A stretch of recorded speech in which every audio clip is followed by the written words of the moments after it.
Wani labari ya bayyana cewa za ku ji dalilin da ya sa sojojin ƙasar Faransa suka kai wa ƙasar ta Nijar babban farmaki a halin yanzu, har ta kai cewa an rasa rayukan sojojin ƙasar wasu da yawa. Idan wannan shine farkon shigowarki ko shigowarka wannan tasha tamu na farko, danna mana subscribing kana ku danna alamar ƙararrawar sanarwa domin samun sabbin shirye-shiryen namu a duk inda kuke a faɗin Najeriya da duniya ma baki ɗaya.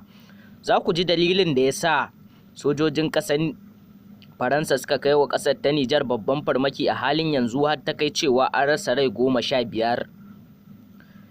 Dalilin da ya sa sojojin ƙasar Faransa suka kai wa ƙasar ta Nijar babban farmaki a halin yanzu dan ƙasar ta Nijar ta fara zargin ƙasar ta Faransa da shigo mata da muggan 'yan ta'adda da manya-manyan makamai da sai da abubuwan da basu dace ba ta ƙasar ta Faransa suke biyowa sai su shigo ƙasar Nijar ɗin.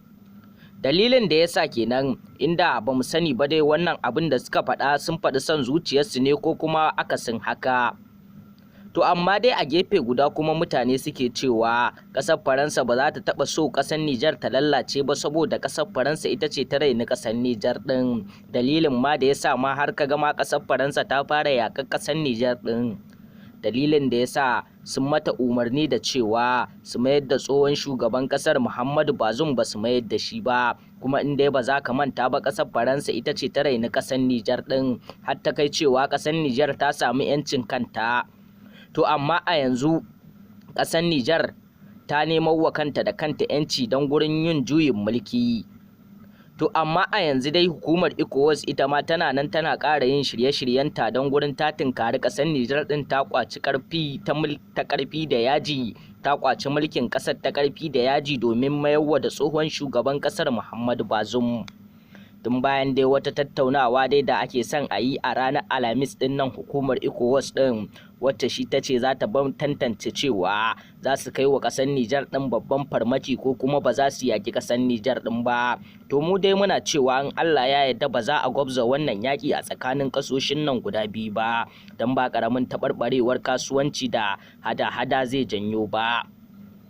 Sannan kuma mutane suna cewa wannan abu da shugaban ƙasar Nijar yake yi ya kamata dai ya tsaya dai ya ji maganar ƙasar da ta raine su, amma a gefe guda kuma mutane suke cewa tunda 'yan ƙasar ta Nijar sun yadda har sun amince da wannan juyin mulki ya kamata kawai a kyale su, dan dalilin ma da ya sa ma hukumar ECOWAS ta ɗaga musu kafa kenan, dan ta ga 'yan ƙasar ta Nijar sun yadda da wannan juyin mulki. Amma a gefe guda kuma mutane suna cewa sojojin ƙasar Nijar za su iya tabbatar da mulki a ƙasar ta Nijar ko kuma ba za su iya ba. Sannan kuma mutane suna cewa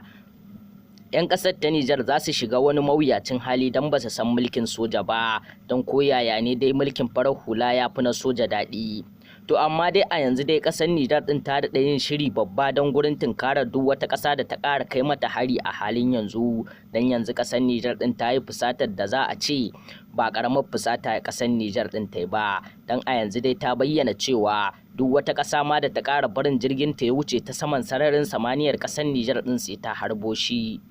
To amma dai a yanzu dai bamu san dai me za dai mu ce ba dai dangane da abubuwan da suke faruwa a ƙasar Nijar, dan kasoshi da dama na Mali da Burkina Faso sun kai musu tallafi dan ganin an fara harar sojojin ƙasar ta Nijar, amma kuma 'yan ƙasar ta Nijar sun bayyana cewa ƙasar Faransa ta kasance tana shigo musu da muggan makamai da kuma muggan 'yan ta'adda, dalilin da yasa har suka bijirewa maganar ƙasar ta Faransa. Amma a yanzu ƙasar Faransa har ta fara yaƙar ƙasar Nijar ɗin, ta fara kaiwa har an fara rasa ran mutum 15.